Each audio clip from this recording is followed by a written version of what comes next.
Pascal, what? How come the idea to try to develop a national institution in Cameroon for media and information literacy? Why? Okay. If you know Cameroon, you will realize that Cameroon faces experiencing a lot of crisis, especially a security crisis in Anglophone region of Cameroon.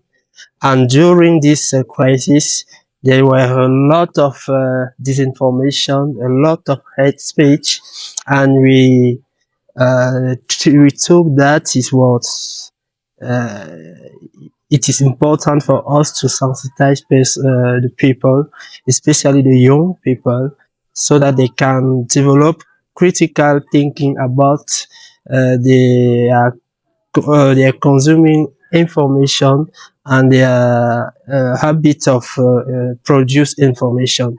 So we create Eduk-Media as an association to make some training of people, especially the journalists, to train parents, to train young people, so they can, as I said, to develop critical thinking and to be very good citizen in the digital and when they consume information from media. Yeah. But Eduk-Media, in a sense, is merging all the experiences like a national association. Yeah, is that what you want? Yeah. It's Eduk-Media is not only national association, but you have Eduk-Media in Chad, you have Eduk-Media in Burundi, you have now Eduk-Media in Central African Republic. So Eduk-Media seems to be a global institution who can develop media information literacy across the world. So Chad, Burundi, Central Africa, and France. And in France. Yes, we have amazing. media in France. And what's your background? What did you study, and how do you get to media literacy? What do you think? Oh, media literacy is a way. No, I think when we have facing of a lot of problems, you know that Africa, on Cameroon in particular, you have a real revolution of media and information since this 10 last year.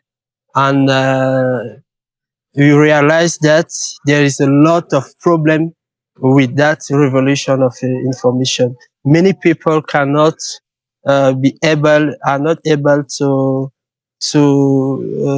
manage their information, to know the function of media, and to know the nature of the information to which they are exposed. So we think that media information literacy is the appropriate way to give the skill to people, so that they can function, they can live in this incredible society of digital society, with a ton of information, what we can call infodemic society. But you were a teacher, yeah, originally. Yeah. And how do you discover media literacy? Your personal story. My personal story. I was studying in school. I have a master in my institution, and I work on the field of physical education. And I work with the woman who is doing rugby, what you call foot. That is like football, American rugby, football, rugby. Yeah. Mm-hmm. And I was working on the perception of their body image. Mm-hmm. And during our investigation, we realized that media was the main factor who make that woman depreciate their body image. That is what the founding, our founding, make me to discover.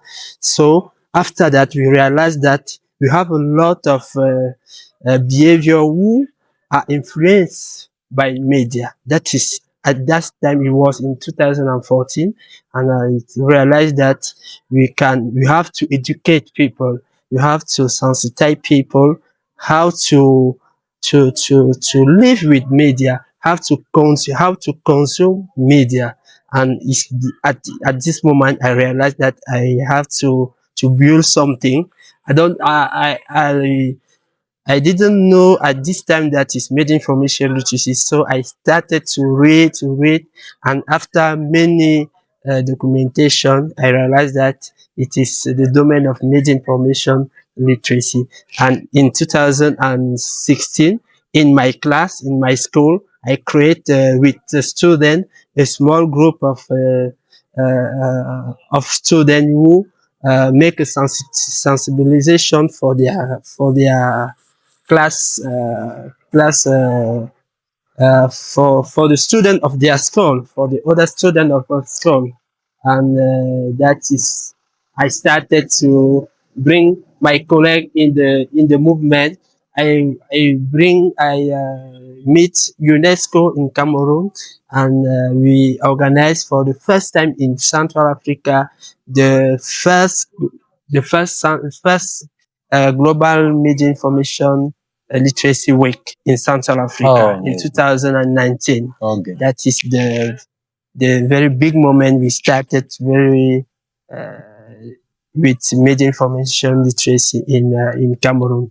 After we have a lot of experiences with UNESCO, with Organisation Internationale of la Francophonie, Oui. with CFI now, and we have since this moment we have a lot of experience of teaching in other countries like Chad. We made teaching of media information literacy to the leaders of a young organization, how to bring media information literacy in their activities, in their action plan.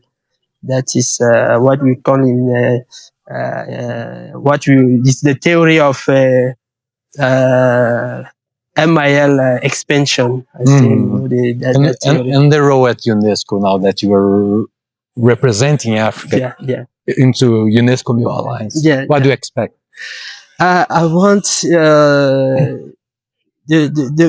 we have a many challenge. We have the first thing is to bring most of the population of Africa to be sensitized on media information literacy. That is the big challenge.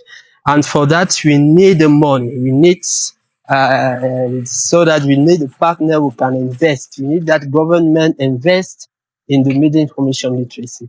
It's not, we have a problem because most of our funding of our fund is coming from other country, West country, and other international organizations, but not it's not a lot to read the government of our country.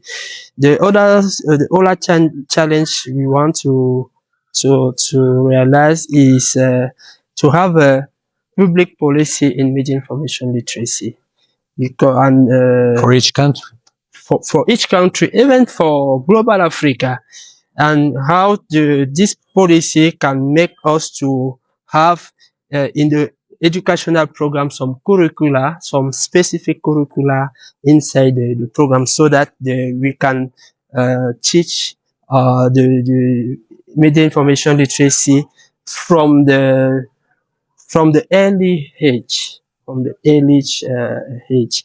That is our goal. The second, the third, the fourth, and the last challenge is to have a scientific research in media information literacy to bring out some investigations, some scientific investigation with researcher who can give some specific and appropriate the issue of media information literacy and all the problem with disinformation, hate speech, and cybercriminality. Very good. Thanks. Thank you. Merci beaucoup. Merci. Merci.